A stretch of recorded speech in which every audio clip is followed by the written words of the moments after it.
Welcome. It's not Friday, it's Monday, but it is the wrap up, and we are back after a few weeks off. It's great to have you here if you're watching on the live. It's awesome to have you here if you're watching, listening on any kind of recording. Yes, two dads sorting out the world, having a laugh, and taking the piss. Welcome to the wrap up.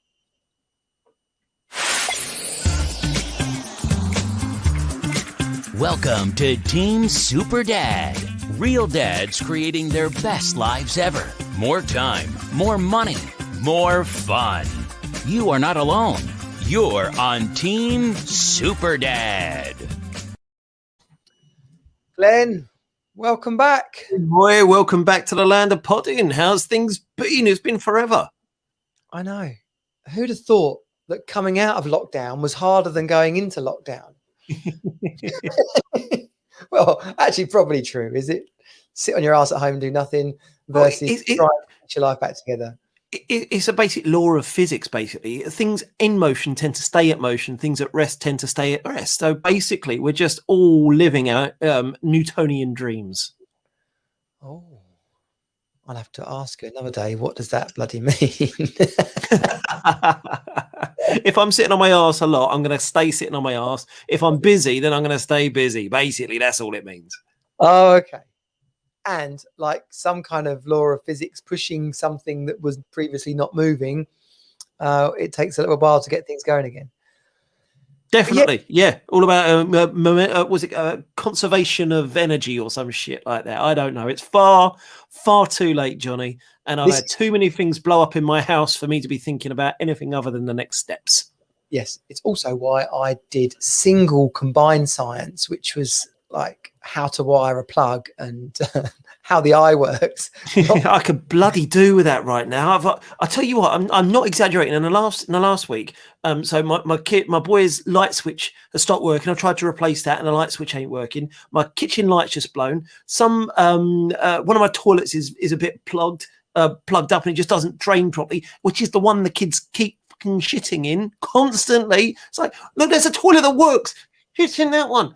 And then I came home from being out and about for a day or two, and my kitchen ceiling's got this big water stain on it, and like it was dripping a bit from my bath, but the bath wasn't on, and now it's stopped and dried up, so it's a mystery. Johnny, mate, I just need someone who's done their basic engineering to come around and fix my house. It's not basic engineering; it's a BTEC general builder's foundation, BTEC foundation year, where you get to do a bit. Well, I don't need foundations. Those are under the house. Those are sorted. But next door's been pouring shit into their foundation. They're building an extension, and I'm sitting here in my room, and all I can see all day at the side of my eyes, a bastard builder bum cracks constantly, and them screaming and shouting about stuff. So yeah, foundations I've had enough of. Oh. Well, listen, we are back. It is episode 41 of the wrap up, which is actually something like episode 80 something of the Team Super Dad podcast. Team Super Dad, we are a community, an awesome community of men, of dads, creating our best lives ever, living the life we want to live and not the life we feel stuck in. And we do that through mentoring, through our coaching. We work on focus, fitness, finances, family, and fun. And really, whatever your challenge is, wherever you want goals and breakthroughs, that's what it's all about. And the podcast, we do a serious one in the week and we do a silly one. Silly. That undermines our great work, really, doesn't it, Glenn? We do a more light-hearted one. Used to be on a Friday to wrap up the week. But as Glenn and I tried to manage our diaries, it became evident to us that Monday nights was far better. Plus, we get to find out what we've been doing at the weekend rather than waiting a week to find out how our weekends were. And what a weekend it just was as well, because for those who may not be in the UK, we had UK Father's Day going on, which is, I'd like to think it was the biggest day of a dad's year. It never is. It's always a little bit shit, but it's meant to be the pinnacle. Unlike the Mother's Day, where they get pandered and pampered from morning till nighttime, and chocolates and breakfast in bed and all this sort of shit. Dads, you get a card about being old, bald, and fat, and if you're lucky, you get to do something by yourself for a little bit. Do something by yourself. Yeah. My gift to you, Dad, is not to be around you. Like, thanks. This kind of defeats the purpose. You do realise that, kids. No, I think there's been a watershed, Glenn. We're going to talk about this. I think there's been a watershed around dads, around men, around Father's Day. Basically, if you are watching, then thanks for joining us here. Oh, we've got a comment. This is David Bain has kind of jumped in. Dad coach, long time no see. Thank you, David. Good to have you on board. Anyone can do that. You can comment in on the stream that you're watching. Couple of the Facebook ones. I think it's my personal account. I don't get to see them, but just dump it in the comments and we'll do our best to bring you into the conversation. If you go to streamyard.com/Facebook, then that will make that even easier. We can see your lovely name come up in lights. David Bain, he's on LinkedIn, right? He's on episode kind of 1 million or something like that. He's been doing live streams and podcasts pretty much ever since you could. Testimony to what happens if you get started at the beginning of something rather than wait a couple of years /10. So share away. If you're watching this, please bring others into the conversation, other men, other dads, other family, friends, whoever you want to bring in, and help spread the word, because the more people we share this with, then the more people we can bring into the Team Superdad community. First and foremost, the free group, which if you go to teamsuperdad.com/group, then you can come in. You'll get on the power list. You'll get invites to stuff. Tomorrow's training session, we have got Daniel Latto. We're talking about wealth creation for everyday dads. Everyday dads, busy dads, wealth creation for dads. Wealth creation, but let's define wealth, because some days, 20 quid in my pocket and I feel like a lord. When you put on a pair of shorts because the sun's out, you're like, woohoo! Oh man, maybe that's just I don't know, mate. I hope that's just our sheer basic appreciation of cash there, Glenn. Yeah. We know the value of a pound coin, don't we? Yeah. Our kids won't know. We talked about this the other day, didn't we, about digital money and stuff. That joy of finding a tenner in your pocket will be lost on our children. Yeah, you kind of find then a credit card and hoping that how much is on the prepay, and realizing it's probably about 20p, and you can't really just take 1,000 prepaid credit cards around. It doesn't have quite the same cachet, does it? Do you know what? If I emptied out, I've got a drawer. Here we go. Here's an example. What's this here? Here's a mix, right, for all the people on the podcast. Sorry. Here's a mix. I've got the holy fuck is that? Is that some sort of businessman's Pokemon? Cards and store cards here, right? Including some travel ones, which have probably got random 10 euros on. And then here, in a nod to the past, is business cards from some face-to-face networking events. Look at that. It's like a bloody ration book from the First World War. It's mad, isn't it? I'm just having a look. Approximately 80% of gift cards are spent within a year, which means 20% of those gift cards never get spent at all. But someone did actually give. I went to a live in-person networking event last week, an actual face-to-face in a room in some swanky private members club in Whitehall. And it was amazing just being around people and just having food that I didn't cook being served, and wine and after dinner speakers and that sort of shit. And then at the end of it, people giving out business cards. Well, actually, it was there was a clear divide. There was I shall take myself as a middle-aged man. There were those who are older than me giving out business cards, and there were me and the people younger who were basically just bringing up the LinkedIn app and using the little QR code at the top and just zapping each other's QR codes to connect on LinkedIn a lot more easily. It was amazing to see these people just thinking, what are you doing? What is this thing? And then bemoaning the fact they've been carrying around business cards all these years. Oh, yeah. It was like Doctor Who 1950s meets Star Trek 1950s meets Next Generation meets... It was a talk on the ethics of AI and robotic processing, there was a whole world on the singularity, and it was perfect timing because on the Monday I remembered that on the Wednesday I was doing a talk at something called Digital Leaders, which was on exponential evolution in the digital world, which I thought was the title of I thought the title sounded quite cool. I knew fuck all about what I was going to say, and then spent Monday researching it, and then Tuesday night went to this speech, and this professor, who's like a world-class professor, just gave me loads of information, and he was like, he did his speech, and he was like, yeah, and then you talk about this and then this and that, and then Wednesday morning I was frantically rewriting my entire presentation to try and make sure I could put some actual content into it. It was amazing timing. And well, this is giving me flashbacks of doing talks and preparing slide decks and stuff. How long did you spend preparing this thing for? Couple of hours. Yeah, I normally I do the trick, and I don't know if anyone else is watching this and you do presentations, have as little content on it as possible, but just have some nice images and a few notes that you can talk to. That way, that I've actually got genuinely on Google Drive, I've got a slide deck of 10 images, these like random abstracty type images. Now I know what comes after which, and my skill then is to remember the order. So whatever the fuck, if someone says, "Oh, have you prepared your presentation slides?" I can blank them and just say, yeah, here they are. Don't worry, they're a bit weird. That will make sense as I talk, and then just rely on the fact that I can make up. Like if there's one of them's a picture of an elephant, so about 2/3 of the way through, it's an elephant picture, and at some point I'll say something like, "Oh, and of course, so we've been talking about this, and of course the elephant in the room is yada yada yada," and just making sure that I can just refer back to it in some way, shape, or form. It's a great trick to have up your sleeve. Have a random slide deck just sitting on your Google Drive somewhere. I love that, because in a nod to having confidence while giving presentations, that is exactly what it's all about. The person on the stage, generally speaking, unless you're unlucky, you should know more about the subject that you're talking about than most of the people in the room. So if you say with confidence, then no one's going to question you. Oh, absolutely. Yeah, that's how I've built a career. Good, Glenn. Well, I love that. We didn't plan on Glen Ocsko's presentation skills tutorial 101. Yeah, but we can offer that as part of the Team Super Dad network. Hit Jonnie up for pricing.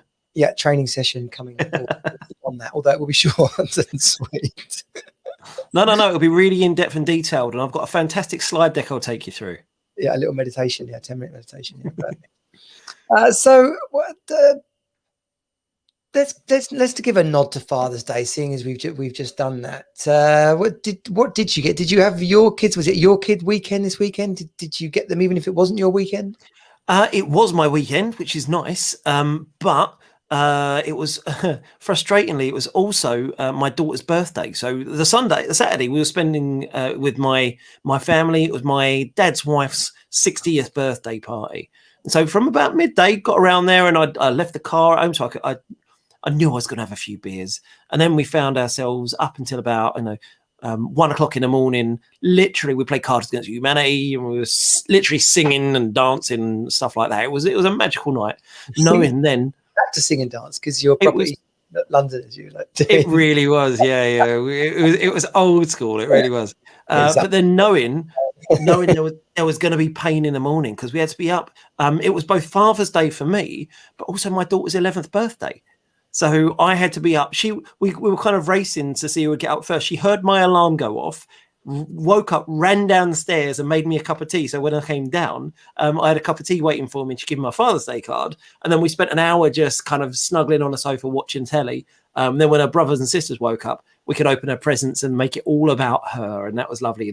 So I got a little bit of a morning with them, but then I lost them for the afternoon, which is sad for me. And normally I'd be like not in a bad place, but really unhappy about it. But because we split 50-50, it was half the day with me, half the day with their mum. And I'll ask a question of you actually and get your advice in a moment. But I actually booked out the afternoon and went playing golf with my dad and my brother. So that was absolutely lovely. So that kept me occupied for the rest of the day. Well, and your nod to Father's Day with your brother. Yeah, exactly. Yeah, spent it with my brother and my old man, and playing golf. Best round of golf I've ever played, which was only comparative because I'm really, really rubbish. But I play golf like I dance, enthusiastically. How about yourself? Did you have much of a fun? What was that? With glow sticks. Glow sticks and sequins. How about you? How was your Father's Day? Father's Day was great. We went down to Brighton the week before. My dad doesn't do Father's Day, so we kind of create these unofficial, non-denomination celebratory days where I get to tell him I love him and appreciate him, but we don't mention Father's Day. And then it wasn't going to be my weekend. Glen and I both are separated, co-parenting, single dads, whatever you want to call us. We have dads of all kinds in Team Super Dad. Yes, dads in relationships, dads in unhappy relationships, and happy dads that are separated. So yeah, Glen and I fall into that third bucket number 3. And so yeah, I wasn't going to have the kids. And I was okay with that. I sense like Sir Mix-a-Lot, there might be a big butt in here. A big butt. I love big butts and I cannot lie. No. Well, it was her weekend. So she said about, what about Father's Day? And she says, I was like, well, it's your weekend. Let's just keep it simple. I'll just do Father's Day on a different weekend. To be honest, that's how I feel about that. And when you're picking battles, and a couple of people in relationships do this as well. They try and make it into this big thing, and it's like, yeah, but what about me? What about me? And so you can end up having a big old ding dong about something as simple as, well, let's just do it the week after, or let's just do it the week before. But the kids, this was the cool thing about it. The kids were really excited, and the kids wanted to make something of it. So they were going down to her folks because they hadn't seen them for a year with COVID and whatever outlook on it that different members of her family had. So they were having this Father's Day thing. Anyway, that got cancelled. So she then said, "Oh, we're not going to that. Do you want to have them?" I said, "Well, I'll speak to them about it." So they were super stoked, and they came on the Saturday afternoon and went back on the Sunday morning. Nice. So we went out for dinner, which was brilliant. Life hack, by the way. Don't go out on Mother's Day or Father's Day or even Valentine's Day, right? Because and absolutely stiffing you on the prices. Go out the night before. The place was kind of empty, although that could have been, COVID. I don't know. And it's bloody great. We had dinner. Used the old Tesco club card points. So instead of it being 80 quid. Instead of it being 80 quid, it was a fistful of Tesco club card points and 15 quid plus a tip. So that's not bad at all, is it? Yeah. Well, just get all your petrol from Tesco's, and then twice a year you get to go out for dinner.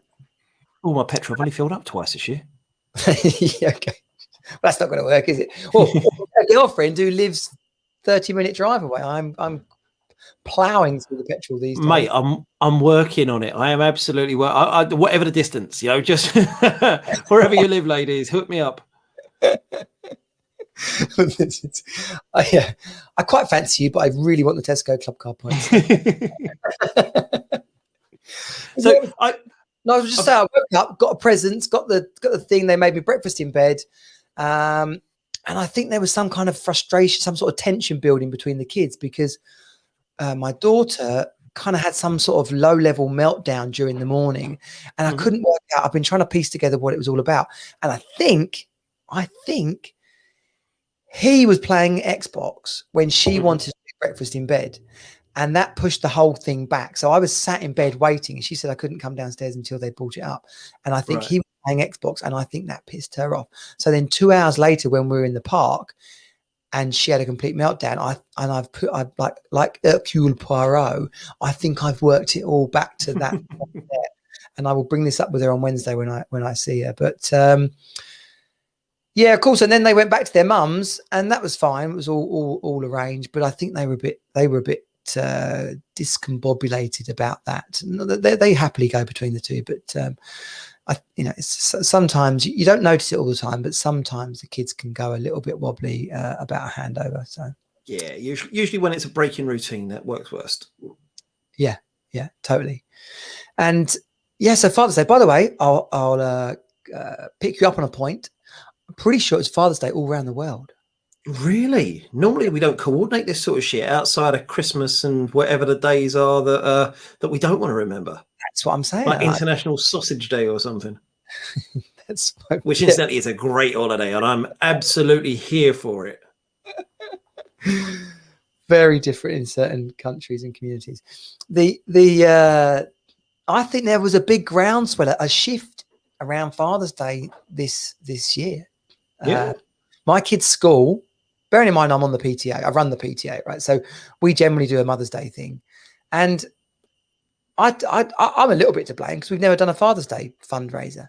So this year, having organised kind of 3 or so fundraisers in the last how many years for Mother's Day, the head teacher said, "Oh well, Jonnie, you've got to go now because we're talking about the Father's Day fundraiser."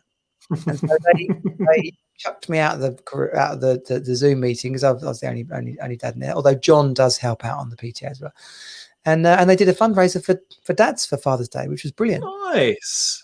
That is nice. Yeah, my kids. I mean, I knew what I was getting months ago when I paid for it. But they each designed me a coaster.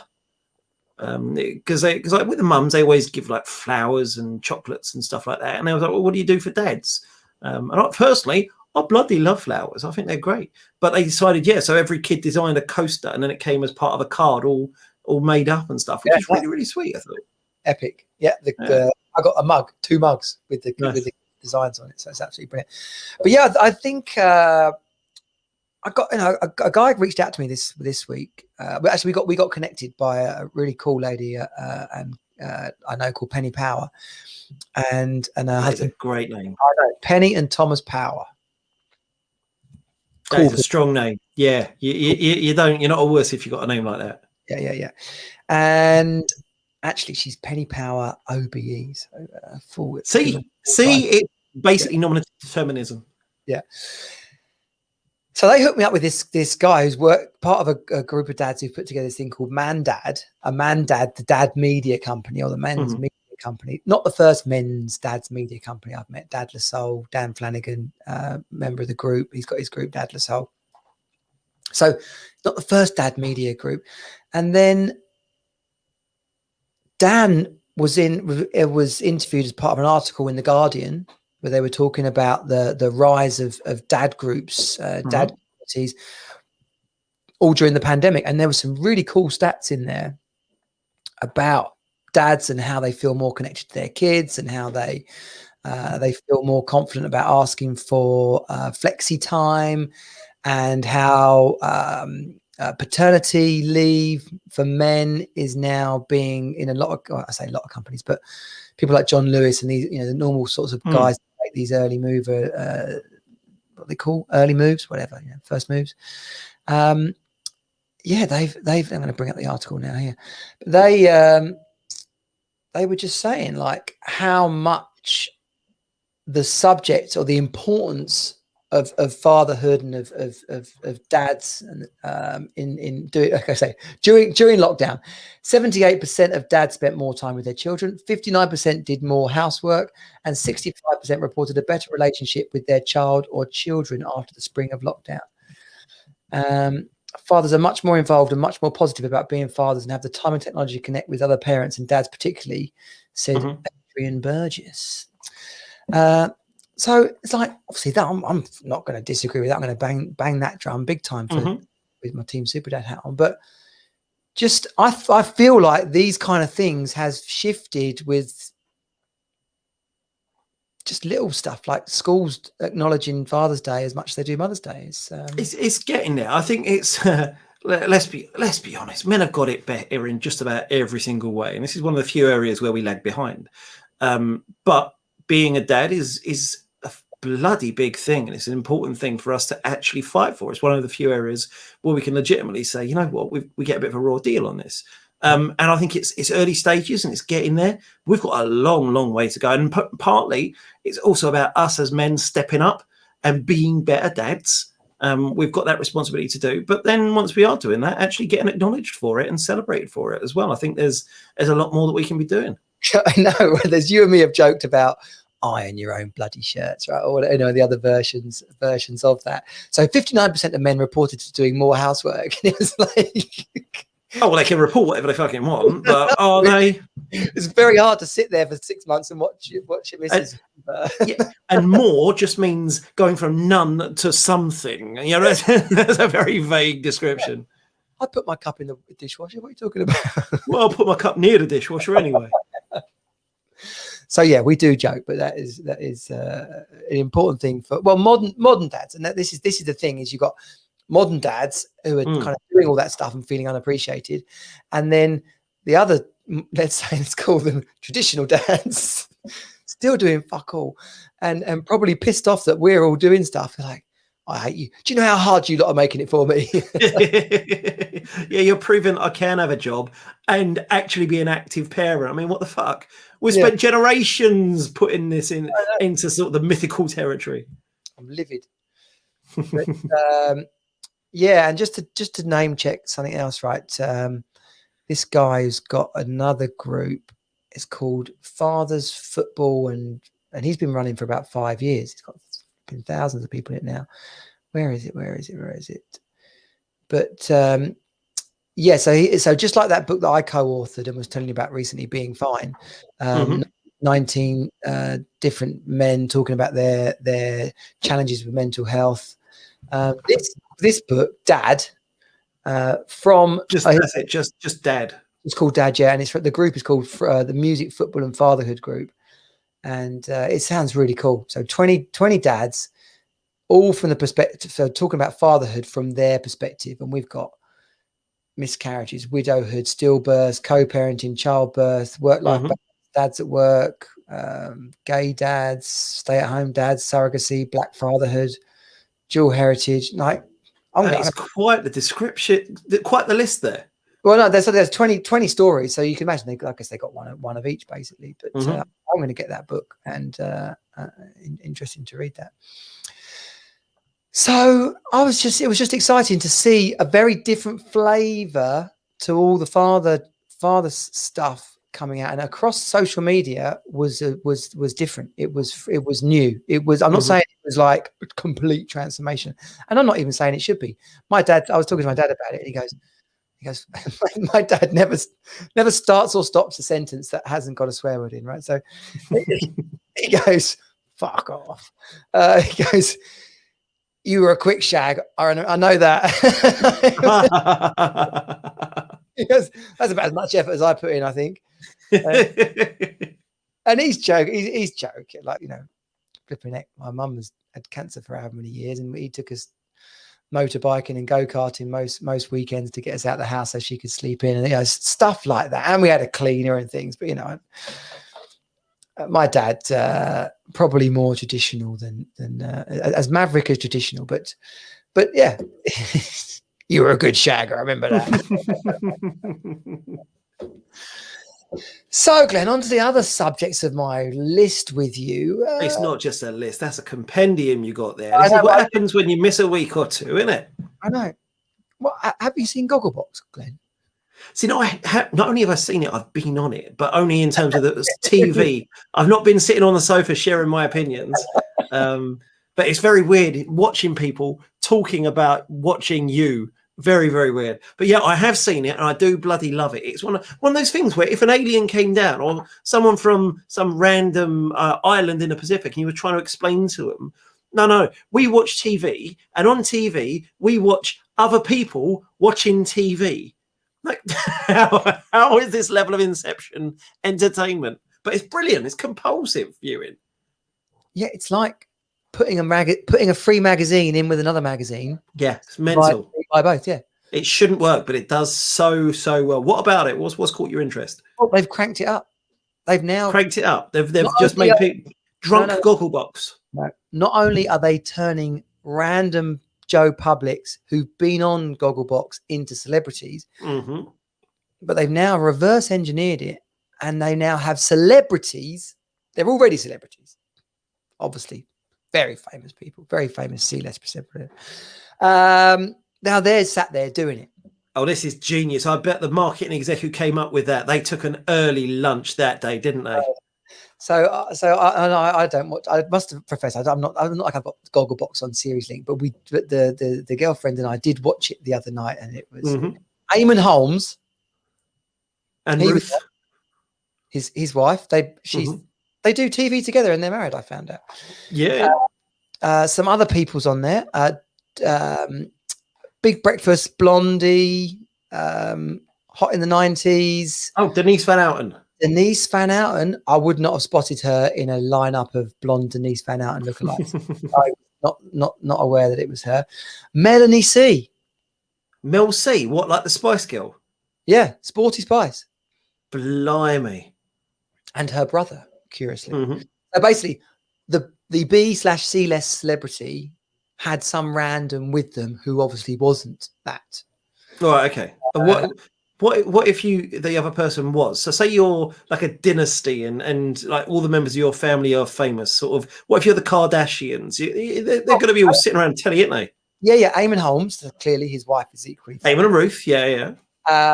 Then someone had their fella on. Oh no, Denise Van Outen's fella. He was such a cheeky, chappy Essex geezer. He had to be some kind of. I'm gonna bring it up basically. Okay. Yeah, it was just celebrity list, celebrity goggle box. It just blew my mind. And and I'll tell you what the kicker was. Here's the kicker, right? I don't think they were at their home. What, the celebs? No, I think it was a mock-up because at one point they discussed a section of TV, of breakfast TV news. But then, having processed this thought, I've realized that I must be an idiot because as if all those people that were ever on our Gogglebox were sat watching TV at the same time, watching the same thing. No, So, they send it out in advance. So I remember the TV show that I aired on last. It's a Channel 4 one. And I know they got sent the print of that a day or two early so they could film it. Then they could edit it down and then basically broadcast it immediately after our show. So yeah, they watch it beforehand, mate. They're not watching it live. No, but that's how this is like the moment when I found out that stand-up comedians, like they've practiced it and they do the same show night after night. Oh my God, what a sheltered little world you live in. You thought they were just going on stage and making new shit up every night. I just thought they were really, really funny. Go on stage and they would just buzz off the crowd and do a show. Yeah, it was only because I'd not thought about it. It just hadn't occurred to me. Yeah, it's an unknown known. Yeah. So, Ronan and Martin Kemp. There you go. There's two. Oh, yeah, they're both famous. Yeah. So it's cheesy and cringe, but also brilliant crap TV. So, and a good like all TV programs these days, a very good even spread of genders, races, disabled, fully able, like they got the whole mix. It's like, do not miss anyone out. Like, have we covered everybody here? Have we got everybody? Which is a positive, but it also, I think, just as we find ourselves in this time where we're moving from like all blokes and then all blokes and some women, as long as they're fit. Now we're getting some old people and some young people. We're definitely got to get lots of mixed race, and some black people and some old and some TV that represents our communities. You know, all these communities are paying for it. Let's make sure they're represented in there. But can you imagine if you put even just a TV, like set of TV programs from a few years ago against what it is now? I mean, it was only last year they chucked a load of women on TalkSport. Yeah, very true. I remember. Yeah, the sort of was it World Cup 2018 in Russia? That was the first time they'd had a spread of female pundits. Yeah, it's amazing to think how recently we've started to actually get on top of this shit. Yeah, I'm going to go out on a limb here, right? But what I mean this in a good way, right? When it first happened, the thing that I was unhappy about was that some of them were crap. It wasn't that they were female. It's just that they were crap. But now it's kind of, it wasn't fair because, of course, they had to have a chance to work out who was good and who wasn't. But now also we've had to educate ourselves as in the public as well, because let's take football as a perfect example. 10 years ago, look at any match of the day or setup, and it was probably the same blokes as 20, 30 years ago. You'd have former footballer, white middle-aged man, white middle-aged man, white middle-aged man, basically all saying the same things. Now, I don't know if you've watched Match of the Day recently. Mika Richards is fucking brilliant, and he has totally changed the atmosphere and the tone of everyone around him because he's not done the same sort of things. He's 32 years old. He's friendly. He's funny. He's gregarious. He loves to laugh. He even makes Roy Keane have a laugh as well. Alex Scott, she is so funny, but also so absolutely. She's the closest in terms of like pure punditry levels to a Gary Neville or something like that. And they've just, people like that have changed the game and thought, you know, we don't have to just sit down and say, for me, you almost hit it too well. And it should have done better, Clive. And just all those crap things that you know they're going to say. Now we've got better pundits coming in, changing the game. And I love it. It's superb.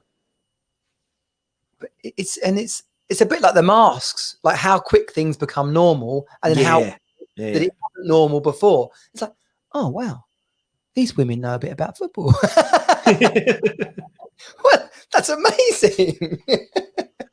It is so Neanderthal, some of the things that got said. And I'm just glad it's starting to normalize and getting better. Yeah. Well, I got drawn into an argument, and this never goes well. Whenever I start an extract of Johnny's life with, I got into an argument online today. So one of the fathers' rights groups, they've changed their name to Family Rights UK. Uh-huh. Well, you can imagine how this has gone down with some of the chaps in.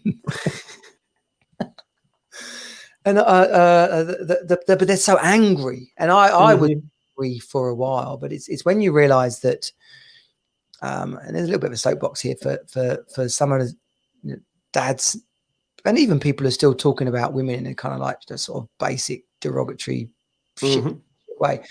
Is that, and you said it earlier about rising above this and being a good example and being the best dads that we can be, so that the conversation evolves around us as a good example. That if you're absolutely pissed off and angry at women, I'm talking about dads in the single dad groups here, then you're no better than the toxic, inverted commas, toxic women in the single mums groups who are ranting and raving about bad dads and why kids shouldn't be with the fathers and all that sort of stuff. You're like, you can't match anger with anger and say, I'm more right because I'm angrier. Yeah, I've had to swallow my anger just this weekend. Actually, I discovered that my ex, I shan't go into too much details, but she has a young boyfriend who's 24 or something like that, and they've been together for 5 years now. But she started buying him Father's Day cards and getting my kids to sign them. And for me, that just, I'm furious about it. He's not their dad. He's barely an older brother to that. He's literally old, like he's 7 years old, 6 or 7 years older than my daughter, and 16 years younger than my ex. So how the fuck is he meant to be? So I've gone through all this anger. But I can't rant about it. I can't say anything about it because it's not me being the best version of me. You know, it's not going to change anything, me shouting and ranting and raving and so on. So it's just about what's more important, making sure my kids know who their dad actually is and being the best dad for them. And that's what I'm trying to do. And that's what we should all be trying to do, is be the best dads for our kids, be the dads our kids deserve. Yeah. And pick your battles, which is what you're really saying there. And like this point in particular is for mums, but it counts just as easily reflected back on dads. Is don't make it about you. Like, I want my kids to give him a card so that I feel more secure in my relationship, or feel more of a unit when we're all together. I mean, if the kids are having a 5 years, there was problems because my kids didn't. Some of them didn't want to sign it. And my ex kind of has forced them to in some way, shape, or form. So there is issues with it, but thumbprint. It's like Jake. Yeah, just a big X. Yeah, Jake Blues on his way out of Juliet. Well, we'll move on from that, Glenn. Point made. Good. Let me see what else I shared with you here. Oh, did you see the Scotland fans in London?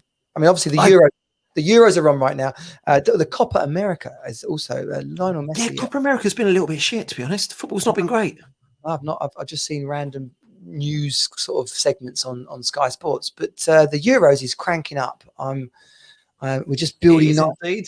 the knockout stages. Literally, as we're recording, they've just finished the match, and I finally won one of my ACCAs. It takes a lot of luck to get some of these ACCAs over the line, I got to say. What's that, like a multiple bet? Yeah, so me and a couple of mates, we put a tenner into a pot each, and then every day, each of us chooses a different series of bets for whatever matches are on a day, and who's going to win, lose, and all that sort of stuff.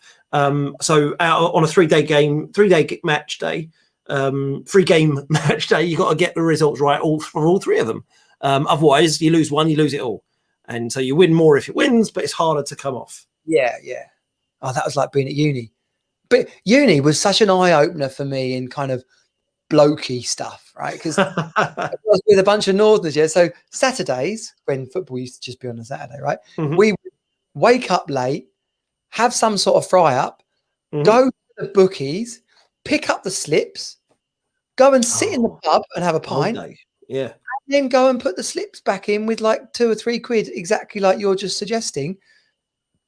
What a beautifully simple and enjoyable ritual that was. It really was. And I think you can do it these days as well, but you do it on an app rather than going in. I don't think my kids are ever going to go into a bookies. Bookies, I'm surprised they still exist, to be honest. It's so much easier to just log on, tap, tap, tap, done. Don't have to worry about it.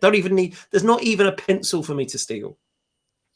I know, it's like a time warp. You go back, you go in there, and they I mean, they are better now. But a couple of years back, you go in there, and it's like they didn't know mobile phones existed. It's like, yeah, or you can just see your feet are sticking to the floor, which has been coated in the years worth of tears of men losing their house savings. And the bogs are just always rancid in there. Mm-hmm. I'll leave that story right there. But did you see the Scottish fans in London for the Euros? I did indeed, and it's one of those things where I like a bit of exuberance and I like it all, but it's a fucking pandemic. And they've come down to one of the most densely populated cities in the world in a pandemic, and they're all just hugging and kissing and licking each other's faces. They ain't even got fucking pants on, half of them, and they're just sharing whatever's there. Come on, fellas. And yes, there was a couple of pictures afterwards, which are of a couple of Scotland fans going around starting to pick up some rubbish because they absolutely trashed my city. Fucking scumbags. But then because a couple of them woke up and put a few cans in a couple of Sainsbury's bags, they think, oh, aren't the Scottish fans lovely for clearing? You ain't cleared up after yourself, mate. You really, really haven't. I think that was a couple of people who worked in the shortbread, the Scottish shortbread biscuit shop. Yeah. I think the guy that runs that told his 2 Saturday boys to go and pick up some because he felt bad.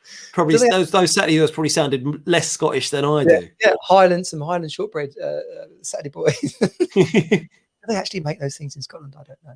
What did you think of it? But, well, the good bit about it was. It was a bit old school, there was no riot. I mean, they did have a bit of a punch up, but there were a few. Even my old man, he goes to every England game, and he's 61 now, and him and his wife are in a hotel, and even at a hotel, like a decent hotel with relatively posh people, there were still arrests there. Those Scots were absolutely hammered. Well, I think from a self-preservation point of view, if you were an England fan or anything other than Scottish at sort of 11:45, it was probably best to go to bed. Yeah, much safer. They put washing up liquid in the Victoria Fountain in Trafalgar Square, and there was a bloke asleep. It left this like brown sludge, and there was this guy asleep in there the next morning. And, yeah, we don't want to think about that one too much. It was like Braveheart stuff, basically. But the thing I liked about it was that they were having a bloody good time. True. Just if we can get back to that, then that would be bloody brilliant. One guy said, he's like, I can't do Scottish accent, but he's like, we've all had our jabs. It's fine. Come on, party time. Well. Will they get through? Will Scotland get through tomorrow? No, definitely won't. No. Next question. I think England played for the draw the other night. I can't believe that the media have gone to town so bad on it all, but Well, you could think we play for the draw and we're trying to get second in the group. But if we get first in the group, then 7 of our 8 last matches, we play at Wembley. I mean, that's an advantage. So, you know what? We got to win. If you're going to win in style. Let's just beat them all. I agree. I totally agree. Completely forgot to mention about Gogglebox. There is a USA version. Oh, Jojo Siwa is on it, and Steve Wozniak. Steve Wozniak, as in the Apple guru. Yeah, the larger one of the two. Yeah, that's amazing. Skinny, he was the larger one. Yeah. So yeah, what was that? Just I don't know. That's our Steve. Yeah, that's a different tier of celebrity. That is Steve. It's Cassandra from Gogglebox USA. Oh yeah, man, I love that show. Oh, do you want to come on? Yeah, fuck it. Why not? I mean, you would. I'll be honest. If I was that rich, I'd be doing all sorts of shit like that. Yeah, I really would. Well, I'd make a spaceship and try and go to Mars, probably. Like Bezos. Bezos and Elon, they're doing their thing. They just want to leave. Let's see, billionaires. They just want to leave the planet, and so I think they know something we don't.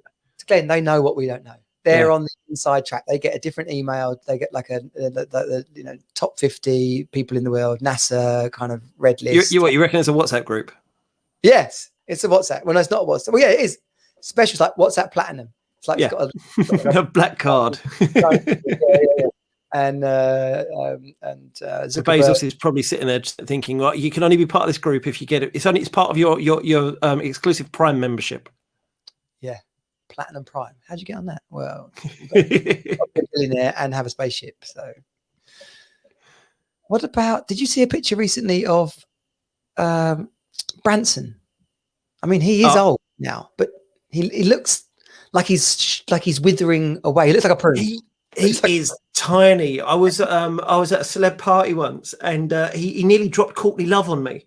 And Courtney Love, compared to him, is like some Amazonian goddess. She must be about 1.5 feet taller than him. Yet he's the one sitting there surrounded by a bevy of beauties. Yeah. How old is? I'm going to type in how much does Branson weigh, but I'm going to say. Oh, he's only 70. Oh, blimey. Born on the 18th of July, 1950. Oh, well, yeah. I guess probably he's on he's probably gone vegan or health kick or something. No, he's probably just had blood transfusions from vampire children or something. You know, that's what rich people do. No, to be honest. Oh, for the lawyers, I'm not saying that's true. That's purely satire, okay? Don't come after me. If you go and Google him, he looks like, oh no, I can't keep saying it and not bring him in. He's got a slab. Throw a picture up on the screen, Johnny. Let's see what he looks like. Bring away. Let's bring him in. Share screen. When you say bring him in, I thought you was half going to introduce him there. Imagining Branson in the green room. There we go. There he is. Look, it's like a cross between Michael Jackson and Yoda. Oh, but he has lived a life. Oh yeah. Have you read his book? No. The chapter on trying to break the round the world record in a hot air balloon. Oh yeah. Incredible. It's absolutely incredible. Yeah, I'd like to think that if I was a stupid Uber billionaire like him, then I'd do. That's the sort of shit I'd do. I would build a spaceship. I would go hot air balloon. I'd buy a submarine. You know, you'd do all the things that when you're a kid, you're thinking, when I'm a grown up and I've got access to adult money, then I'm going to do all these adventure things. And then we grow up and we don't do any of this shit. We're just happy to be able to afford a Starbucks coffee once and every now and then. Well, I'm glad you mentioned it, Glenn.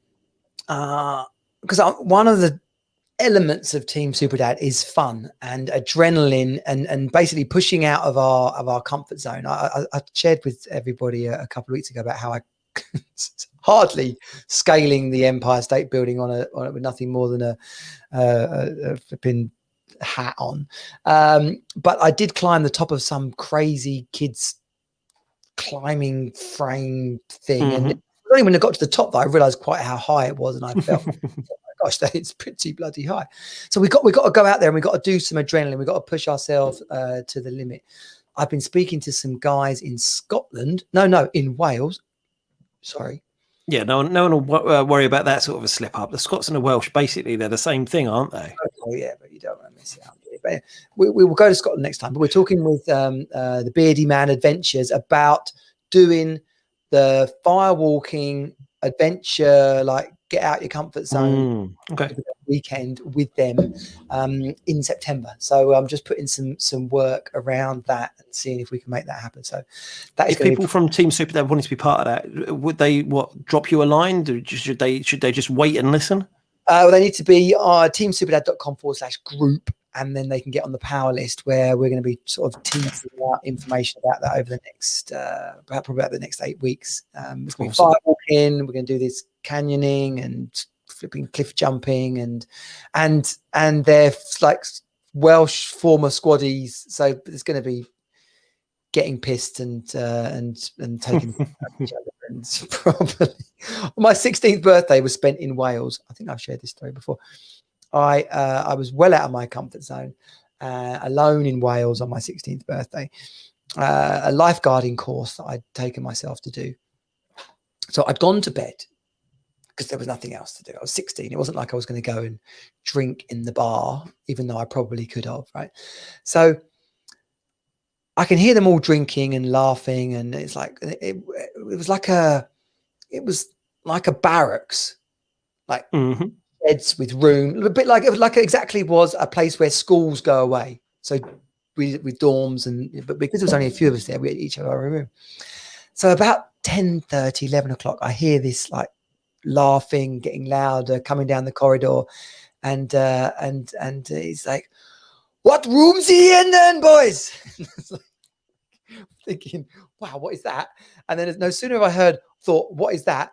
Then the door just gets kicked in, and they knew it wasn't like it got smashed to pieces. They just kind of lifted it off its hinges and kind of they were hey, it's your birthday, it's your birthday. They dragged me down into the bar, absolutely doused me in beer whilst singing happy birthday, and then shaved my eyebrows off. Standard squaddy behaviour by all accounts, I've got to say. That is how I saw in my 16th year. What a way to celebrate. I do feel like it's a bit of a rites of passage, basically. I was quite honoured by that.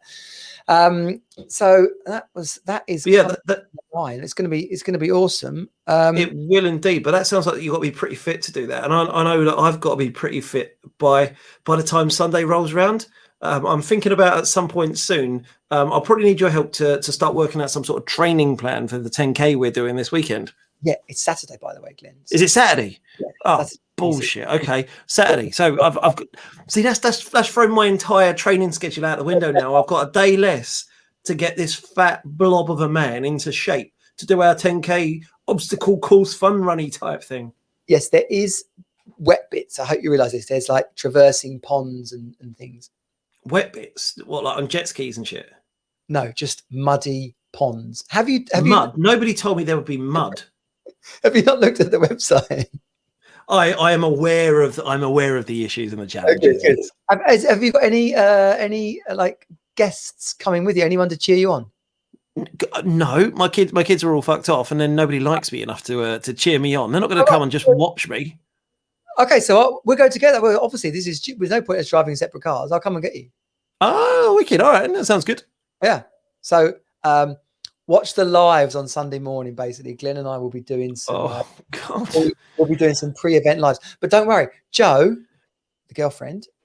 By the way, she just gets more and more cool. Basically, I have absolutely lucked out with an epic girlfriend. Don't you mean Fiona? No, it's Fiona. Yeah, sorry. Honestly, mate, you. I know, mate. I'm proud and excited to be with this woman. I feel like she's not going anywhere soon. So there'll be shots before, but which I know is going to appeal to your alcoholic tendencies. So there will be shots before we race. Okay. I this is one of the things that I'm a bit annoyed about, that there's no drinking stations on the way round. I was hoping that you'd be jogging, instead of handing out like glasses of beer as you go in, and glasses of water. I want glasses of beer just to keep me going. That's the only reason I'm doing this. Yeah, like a prep school. The Eton boys, exactly like this. Tally-ho. If I'm not drinking till I vomit, then it's not worth doing. Okay, so we're definitely having a shot before that. I'm actually doing a 30-day fitness challenge at the moment. Not because I'm not fit, but because I do there's a daily sweat inside the Team Super Dad group, right? So you take a picture of yourself doing your exercise, walking, working out, whatever your workout is, paddle boarding, time, like whatever it is, you got to put your exercise up in the Team Super Dad group. So, but I haven't done it every day ever. I do. What, every day for a month? Yeah. Okay. So the challenge is I'm doing at least the Super Dad workout. So at least every day I'll do press up, sit ups, burpees. That's impressive. What, one of each? One of each. It's called Try Maximus something or other. But no, it's amazing, right?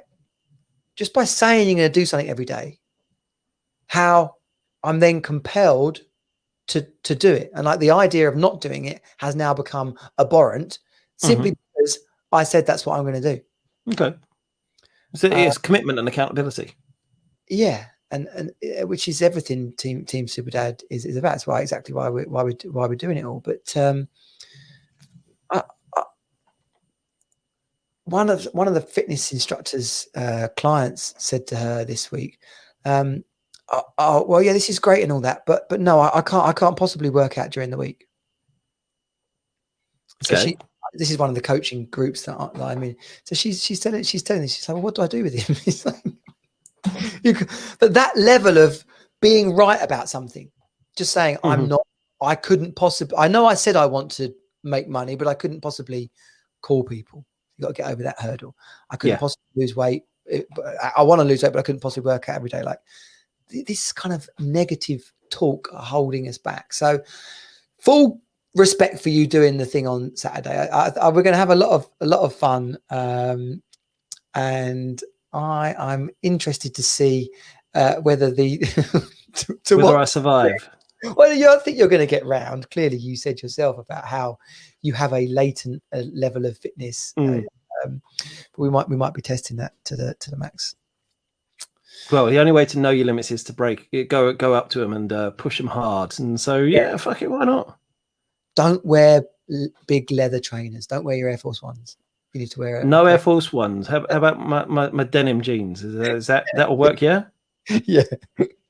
Puffer jacket. Denim jeans. It will help me float. It looks like a life preserver, doesn't it? So that will help me float. And I can just bob along. I'm hoping you're going to dress appropriate. I'll bring you some pre-workout juice as well, so you can get some. Mate, that sounds like a concoction. A shot and some pre-workout booster. That'll be perfect for you, mate. If it starts at 10 a.m, I plan to be half cut by the time I arrive. I know.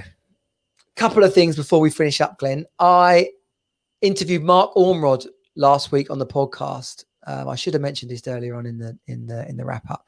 Mark Ormrod is a Afghan vet. He's also an Iraqi vet, actually. He's and not just not that all soldiers aren't awesome, right? But he's a Royal Marine commando, so badass, you know. And and do you remember a while back I showed that video of him, some guy running on his blades and falling over, and we were laughing about it. And then we said, oh, imagine how gutted you are as a soldier to tread on a mine. Well, I had him on the podcast. Oh, wicked! What was he like? What's he like? How would I view that? Listen to that podcast. Just if you go teamsuperdad.com/get podcast, it will link you into the Team Super Dad podcast on whatever device or service you listen to. But yeah, he said, because he lost both his arms. Lost both his legs and one arm. So you'd think like you'd be gutted about that. You think that would ruin your life. You think that would be the end. And he did have to pull through. He did have to get his head round it. But he's now through this like kickstart in his life, a new level of gratitude and for being alive, and a new level of focus and intentionality. He's just doing stuff. His relationship with his wife is incredible. His relationship with his kids is incredible. He's got multiple businesses. And he says, well, he goes, I could have just retired. He goes, I get a war pension and a soldier's pension because like I got blown to bits. basically. He said, but I just don't want to do that. He said, so I went and learned about property investing. He says, we've got a few properties. He goes, I went and learned about how to set up an online course, an online business. And he's just, he's just an everyday dude, but it's such a leveler speaking to him because he's saying, well, I needed to work out how to do that. So I went and did it. They told me I'd never work again. And I said, bollocks. And it was interesting. He said when his treatment in the UK, they were quite soft with him and sort of, oh, well, do your best. See if you can walk from here to there, or no, you've spent a hard day. Like, but better. We'll have a day off tomorrow. Then he went to America, and they like stuck a pair of blades on him and just like, right, we're going to the mall. He's like, what do you mean we're going to the mall? Yeah, we're going shopping. So they put him in real life situations where he had to go up escalators and he had to like get bumped by people and he had to step around shopping carts and other stuff. And he said it was you could learn a lot more from that rather than just walking forward on the treadmill, didn't you? And that was one of the reasons why. Do you remember we were laughing about when he told his mate to fuck off because he fell over? And he said, and this is a real sort of metaphor for us all.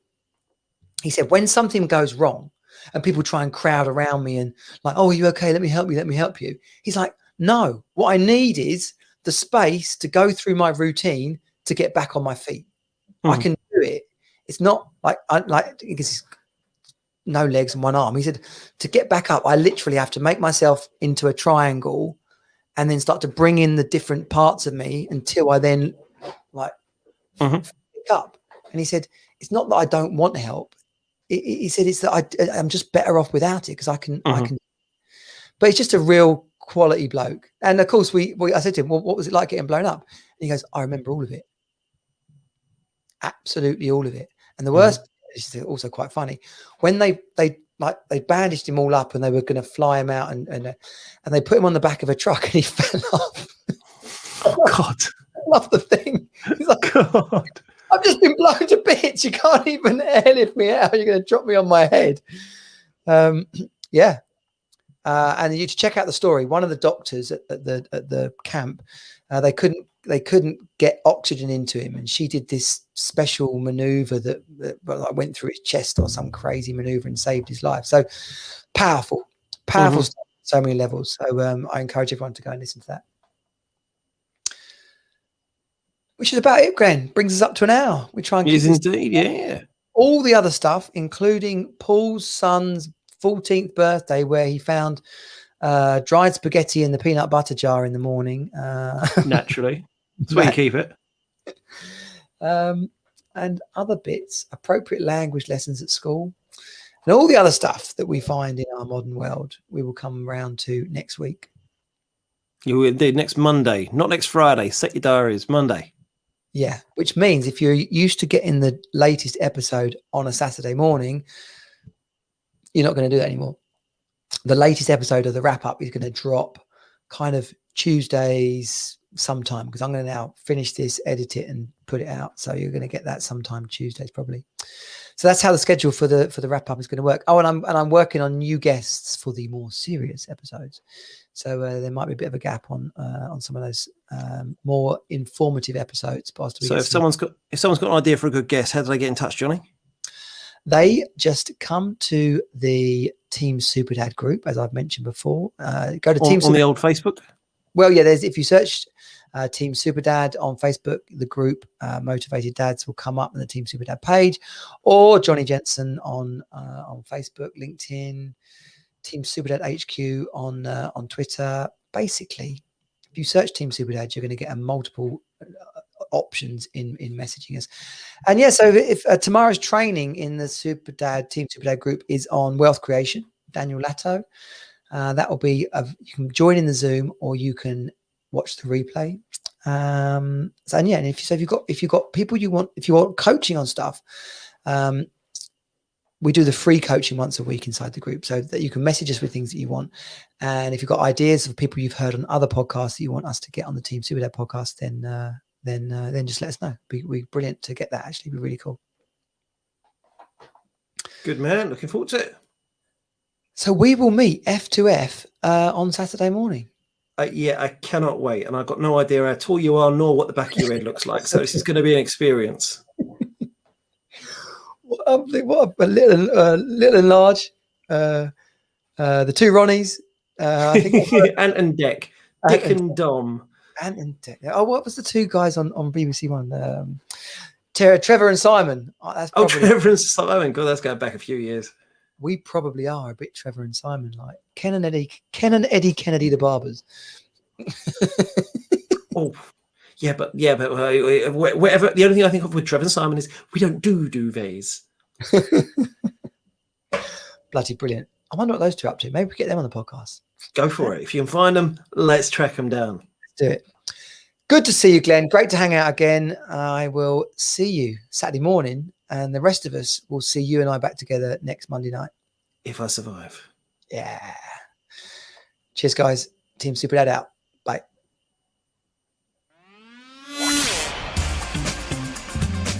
This has been Team Super Dad. Find us at teamsuperdad.com. Join the program and create the best life ever for you and your children. You are not alone. You're on Team Super Dad.